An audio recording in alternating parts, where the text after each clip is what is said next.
Hablaremos hoy de Gaetano Majorano Caffarelli. Este era un castrato, uno de los más famosos. Castratos, aquellas personas, especialmente en el siglo XVIII y aún XIX, que se hacían castrar siendo niños para conservar la voz infantil durante toda la vida.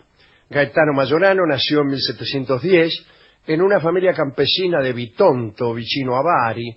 Sus padres eran labradores que trabajaban para los dueños de unas tierras poco fructíferas, unas tierras donde se daban pobres y espaciadas cosechas. Así que no andaban muy bien los Majoranos. Parece que Gaetano tuvo una precoz pasión por los cantos religiosos, pero tropezó con la voluntad de su padre, que solo deseaba verlo trabajar la tierra, nada más. En una feria de Bari, mientras cantaba junto a otros niños, mangueando algún dinero, Gaetano llamó la atención del músico Domenico Caffarelli, quien, según las crónicas, descubrió en él las primicias de una voz más que prometedora. Domenico buscó al padre de Gaetano e intentó convencerlo de los beneficios de una operación. Ahí le habló de la operación, de la castración. Los padres desconocían la existencia de estas operaciones y el músico les habló de las ventajas que podría obtener la familia. El padre de Gaetano se entusiasmó, y la castración se cumplió en Umbría. Al tiempo, el muchacho volvió a Bari a trabajar con su maestro, que se dedicó intensivamente a la educación de esa voz de niño que ya no sería afectada por el paso de los años. Como muchos de sus semejantes, Gaetano estimó más a su primer maestro de música que a sus padres, y así fue como eligió su seudónimo, Caffarelli, que era el apellido de Domenico, no su maestro. En cuanto a la operación, lo habitual era que se llevase al niño engañado. Ya en la antigua Roma estuvo castigada la castración denominada comercial, pero no se logró abolirla, pues los esclavos, disminuidos de esa manera, eran mucho más caros que los normales. Pueri delicati eran llamados los niños destinados a servir en los gineseos.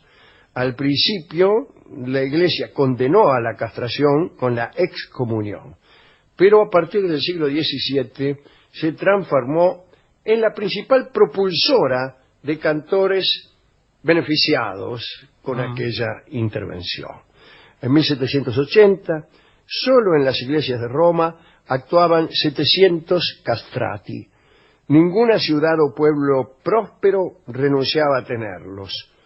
Luego los romanos, los más fervientes admiradores de los castrati, fueron los príncipes alemanes.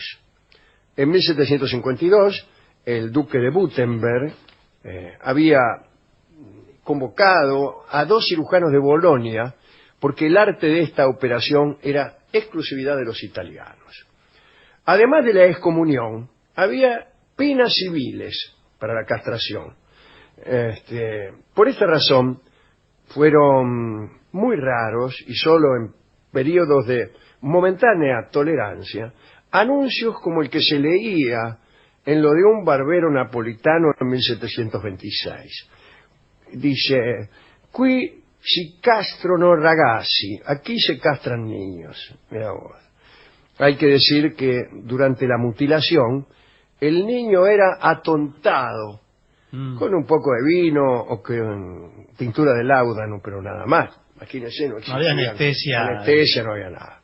Gaetano, ahora Caffarelli, entró en el Conservatorio de Nápoli como discípulo del músico Pórpora, aquel hombre a quien Haydn había logrado convencer para que le enseñara, entrando en su ámbito como ayuda de cámara. Bueno, Gaetano tenía 8 años. En Nápoles los castrati debían respetar un contrato de unos 6, 7 años, antes de cuyo término no podían lanzarse a la vida profesional. Y así Caffarelli pudo presentarse en público por primera vez a los 16 años. En el conservatorio, Caffarelli la pasó mal. Los castrati eran víctimas de bromas, envidiados por el resto debido a los privilegios que tenían en el conservatorio, ¿no?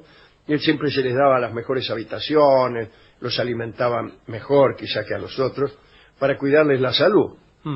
Cuando salió del conservatorio, debutó en el Teatro Valle, y después Gaetano se inició en papeles femeninos. Sin embargo, a los 18 años ya tuvo un lío de faldas que estuvo a punto de costarle la vida. Enamoró a una muchacha romana de la aristocracia llamada Lorena, y al cabo de un tiempo el marido se enteró de la historia y una noche trató de sorprenderlos. Efectivamente, el tipo llegó en el momento más inoportuno y Caffarelli, como en una de esas óperas bufas que empezaban a popularizarse, pasó la noche escondido en una cisterna, en el pozo, en el pozo que había en todos los jardines.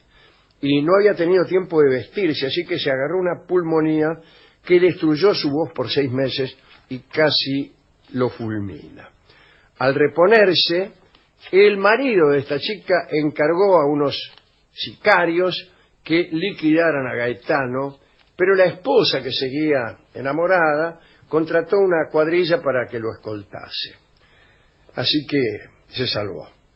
Caffarelli era antipático, violento, arrogante y caprichoso. Creo que lo conozco. Despreciaba a los soberanos, a los empresarios, a los cantantes y a su público.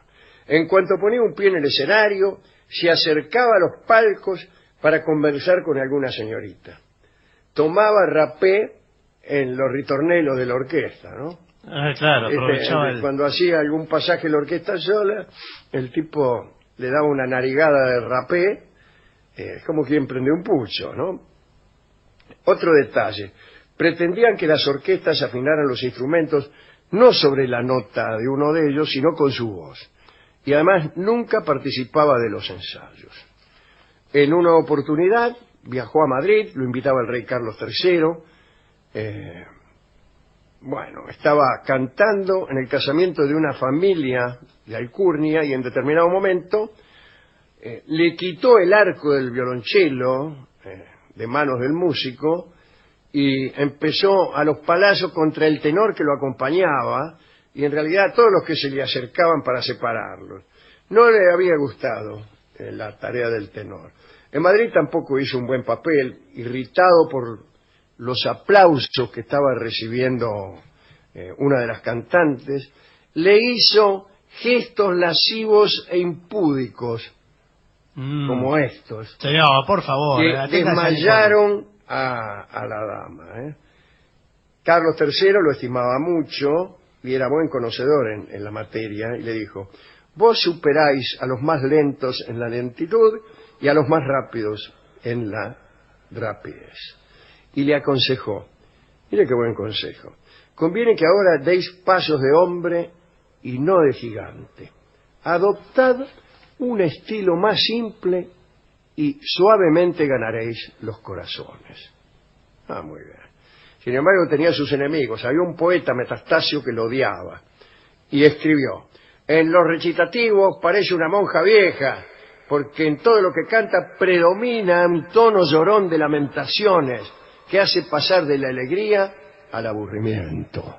En el año 1753, Caffarelli viajó a Francia para cantarle a Luis XV.